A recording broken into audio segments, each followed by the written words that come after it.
How you doing, folks? I'm not dead yet. It's nice, isn't it? I may still be dying. I don't know. It took me a month to get an appointment with a GI specialist, so that's disappointing. But it's coming up. It's already been a couple of weeks. I've got an appointment on the third, so I guess I'll let you know what happens. I'm still having issues. Major kind of nausea and pain in my stomach and pain up sort of close to my right below my rib cage. So I don't know. I'm not losing any weight yet. Um, I've had occasional. Well, anyway, I'm not going to go into detail on that because that's not what this video is about. Sorry for the darkness. I've already turned the lights off. I'm not going to get up. But this video is to get me on record. I almost don't want to make it now. I'm probably looking tired, so I just took a couple of Benadryl to help me get to sleep. But before I went to sleep, I realized I want to get this on record now. And it's not like a great Nostradamus prognostication or anything. It's something that should be fairly obvious, but I figured I'd just make note of it so that you all can be prepared. And I'll read what I posted on my Facebook page today so you can get an idea of. I have it pretty well thought out there. What I posted is the next economic downturn will be significant. I recommend that everyone adjust their retirement investments accordingly. In the Great Recession of 2008, the Federal Reserve had the luxury of cutting the federal interest rate to get us out of that mess. But they haven't raised it significantly since, and now it sits at roughly 1.75%, close to historical lows, and obviously too small to cut dramatically should another major downturn occur. That means that an important tool for emerging from a recession or depression, at worst, will be unavailable when an event inevitably happens. If you don't realize, um, the Federal Reserve cuts interest rates to make money easier to borrow to stimulate the economy. And they've had the rate extremely low because since the recovery from the 2008 recession. I think that's because there's some question about how strong of a recovery there really is happening in this country since 2008. It looks great. The stock market is higher than it's ever been, but the underlying indicators are not great, and a lot of financial gurus are saying this. If you search online, a lot of people are waiting for the bubble to burst. We are in a bubble. The bubble is probably getting fairly close to bursting. I'm thinking sometime shortly after the election. They're probably going to try to keep it going just so that Trump gets reelected, and then it'll blow after that, and then we'll see what kind of chaos Trump does in the name of um, trying to reboot the economy, which will probably be an attempt to maybe start a war, or maybe austerity measures. They'll probably try to cut pensions for people. They'll use it as an excuse to cut social programs, basically. The dangerous situation. That's if Trump gets elected. I'm still hoping against hope that somehow Bernie Sanders is going to pull this off, and I'm going to do everything I can to get him in there. And if Bernie Sanders does get reelected, they're going to blame him for the crisis, even though the crisis was related to, as I'll go on here, as you see. So yeah, the important tool of being able to cut the federal interest rate that the Fed used to get us out of the 2008 Great Recession will not be available if there is another major economic downturn. And this on top of the massive deficits our government has been running up. Firstly, because of bailouts from 2008, which dramatically increased the deficits at that point. They've been pretty much high since that point. Even before that, George W. Bush had a tax cut for the rich that pushed the deficits up.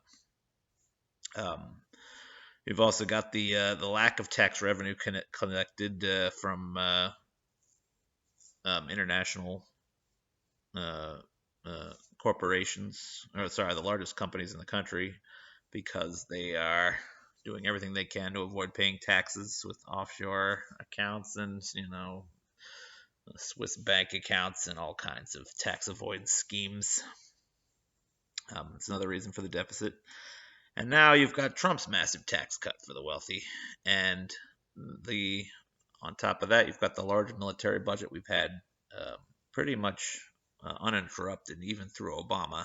That was one of my biggest disappointments in Obama, was that he failed to cut the military budget dramatically, and it was hard for him to do that considering we were involved in a lot of wars. That's why I wanted him to pull out of all the wars, and he didn't. And it's the one thing I'll give Trump some credit on, is he's trying to get us out of a lot of war situations, but that is vastly overshadowed by all the terrible things he's doing, especially for climate change and the environment, more first and foremost, which is basically to repeal all environmental regulation and to not allow the EPA to do its job, which is pretty sad. But anyway, going back to what I was saying, so yeah, the combination of all of the George W. Bush and Trump tax cuts, the tax avoidance schemes of some of the largest companies in this country, that just basically allowed them to pay close to 0% in tax, and the bloated military budget and the bailouts from 2008. All those things are not good for the coming large economic downturn. And the Federal Reserve's hands will be tied to do anything about it. And it's long overdue. We were supposed to have a bust. Everyone, if you know about economics, you know that in capitalism you have a boom bust cycle, and it's usually roughly every 5 to 7 years or so. And we haven't had one since 2008, so it's been 12 years now. So it's overdue. And when a market correction is overdue, it tends to be more severe than those that happen at the regular intervals. So that's another reason to be concerned. And then you factor in the historic current level of income inequality that has led to, largely thanks to crony capitalism, that has led to a large percentage of the U.S. population carrying unsustainable amounts of personal debt, and that makes it worse, even worse still. So, yeah, basically, I'm sounding the alarm. Now, a lot of economists are aware of this. There's, go online, do some search for a 2020 bubble, 2019 bubble, stock market bubble. You'll see I'm not alone. There are people in Forbes predicting this. And I'm not a big fan of Forbes, but just goes to show you this is not just a liberal position. This is seen universally as something that's going to happen. And it's probably going to happen, I'm going to guess, within a year from now, maybe sooner. Also, just looking at the rate at which the stock market has been going up is just totally out of touch with reality. And this is something I've seen in the past. It seems like there's this sort of crazy surge that happens at the end. I almost wonder whether there's some relation to the upcoming election, like there's some kind of collusion going on with the wealthy capitalists in order to ensure that Trump gets elected, because if Trump stays in office after this thing happens, like I said, the terrible economy will allow him to enact emergency measures to cut social programs for the sake of supposedly helping the economy to recover, even though it won't do that anyway. If Bernie Sanders is in office when this happens, they'll say, oh, well, it's, because you elected Bernie Sanders and the companies were afraid of socialism, that's what caused the downturn. But that will have been a total load of BS, because this has been a long time coming, and it was going to happen whether Trump or Bernie Sanders was elected. And I think I'd be very surprised if they allowed Bernie Sanders to be elected, because at that point he could even potentially say that the answer to the problem is that we need a less capitalist society where capitalism has the boom bust cycle built in and socialism doesn't as much. And part of the reason why have this coming bust is because of income inequality, which is a product of capitalism. But anyway, so yeah. So basically, the only other thing I'd say is if you want to profit from this, there's ways to do that. You can put a put option on large market indicators. I haven't looked that up yet. I think there's like an S&P ETF or something like that. Um, there might be a Dow Jones ETF you can bet against. Um, but the other thing I did find is this one called ProShares Ultra Pro Short S&P 500, which is an ETF that offers a 3 times return on S&P 500 losses. Now, it's been in steady decline since 2008, but at the height of 2008, which is when it came into existence, I guess, to give investors an option to make some money during the incredibly large Great Recession, it had a valuation of about 7,500 or something like that, according to the chart. I almost can't believe that because I've never seen a valuation that high. Now it's down to 17, so it's only meant to be held for a very short period of time in times of major economic turmoil. But the stock symbol is SPXU, and it's probably not going to go to zero. I think it's going to go dramatically up once the downturn happens, and then the only question becomes, well, when is the downturn going to be over? And that's something you'll have to figure out for yourself. I don't know. I mean, my friend was predicting that this could be worse than 2008. I don't know if that's going to be the case or not. I think a lot of the recovery since 2008 has been done by lowering the interest rates to historic levels, federal interest rate to a historic level, like I said before, to allow borrowing. And that's sort of papered over the serious economic turmoil that we've been in, I think, since 2008. A lot of this stock market rise we've seen, these record levels. Some of it is attributable to Trump spending on the deficit with his tax cuts. That's one of the oldest tricks in the Republican book, is to do a massive tax cut, which basically is just creating artificial economic expansion. Um, uh, by using by artificial economic expansion by providing a massive tax cut, um, that it makes it seem as if companies are companies are saving a lot of money, but they're not passing those savings onto their employees in general. They made some token efforts to pass some bonuses onto employees, so it looked like the capitalism was working, but I really don't think it's been working that well since 2008, and I think this coming downturn will expose that in a big way, potentially. So yeah, SPXU, that's your ETF that I would recommend, because it's such a large multiplier that I think it has a good shot of shooting up.